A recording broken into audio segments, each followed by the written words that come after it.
After waking up and getting out the door, I start my day with an approximately 15-minute drive to school. This is usually followed by that same drive back home, plus more drives to other activities, whether that be going to the beach for paddling practice, a grocery store, or something else. While this may seem like a mundane schedule of daily movement of many inhabitants of Guam, it can be fascinating when seen up close. For starters, Guam is an island in the middle of the Pacific with a population of around 150,000, most of whom live in the northern and central portions of the island. This creates a relatively high population density and allows most societal necessities to be located pretty close together. However, you might have noticed that all the movement included in the aforementioned routine involves one certain means of transportation: driving. Like the rest of the United States, Guam is, quite simply, ruled by the automobile. And without any relevant public transit in sight, its residents have few alternative transport options to take advantage of, despite most places being within a 15-minute drive. But will it always be this way? Is Guam destined to forever be a colony conquered by cars, or would its people support the installation of a stronger public transit system? First of all, why abandon cars? Guam has been dependent on cars for the past few decades, and after all, if a system seems to be working, why bother fixing it? Well, the answer is a bit more nuanced than that. Firstly, many other countries utilize efficient systems of public transportation, such as Japan, the United Kingdom, and France, which help people conveniently get around and have many benefits. One main effect is more walkable communities, which is good for health because it encourages people to move around on foot to get from place to place. Transit also causes less frustration than traffic and commutes, as people take alternatives instead of driving. Secondly, it is scientifically proven that tourists tend to gravitate towards visiting destinations with vigorous public transit, and since Guam is a tourism-based economy, this could potentially improve our tourism sector. Tokyo and Paris are both places renowned for tourists, and many visitors come back dazzled by the ability to travel on buses, trains, and metros. Even places like Disneyland and airports utilize built-in people movers. Public transit could also provide tourists with the opportunity to explore other parts of the island away from Tumon Bay, as many of them come from transit-heavy societies in Japan and South Korea. Thirdly, public transportation aids in the fight against climate change. Automobiles are some of the most drastic polluters of the atmosphere, as the emissions they make from fossil fuels are ridiculously inordinate. Every day we contribute to global warming by driving these carbon monoxide-making machines, and in order to help make a difference against climate change, something must be done about cars. It's also important to note that oftentimes cars only have one person in them, which causes higher emissions per capita. Cars also waste space in large empty tracts of land called parking lots, and are safety hazards that cause unprecedented amounts of death on a consistent basis. Historically, Guam has been on the more rural side for centuries, from the pre-Laddie era to the US naval era. People would typically travel between their house and their rancho by riding a carabao or by taking a long walk. However, over time, as Guam began to develop over the course of the late 20th century and early 21st century, roads and infrastructure were built, and the island, much like the mainland US, was conquered by the automobile. But with all of the previously mentioned issues and concerns, Guam has been faced with a decision whether or not to adhere to the status quo.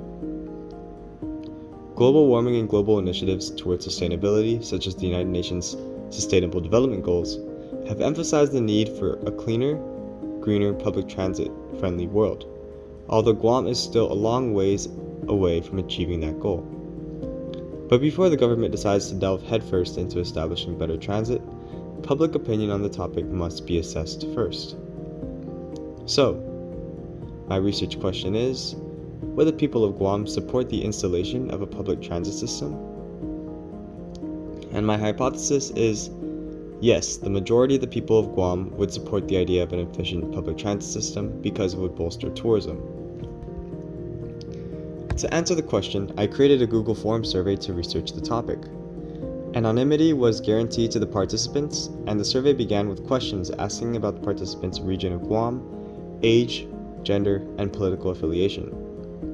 Then there were questions asking about whether the participants support public transit in general, which mode of public transit they prefer, and whether or not they would take public transit to work or school instead of driving.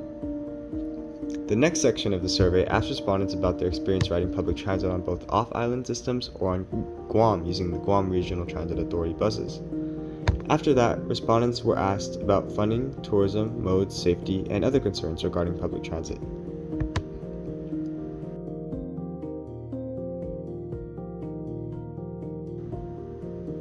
A total of 65 people took part in the survey, all in the age range of 14 to 18. The participants were distributed from across the island, with a plurality coming from the central, a slightly smaller group coming from the north, and 18.5% coming from the more rural south.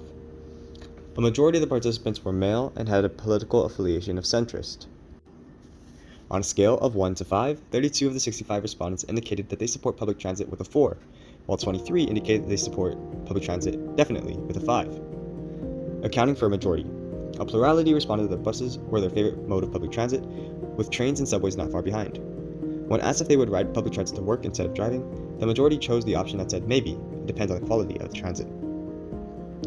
More than 80% of the participants indicated experience riding public transit off-island, with 13.8% more indicating that they have a little bit of experience doing so.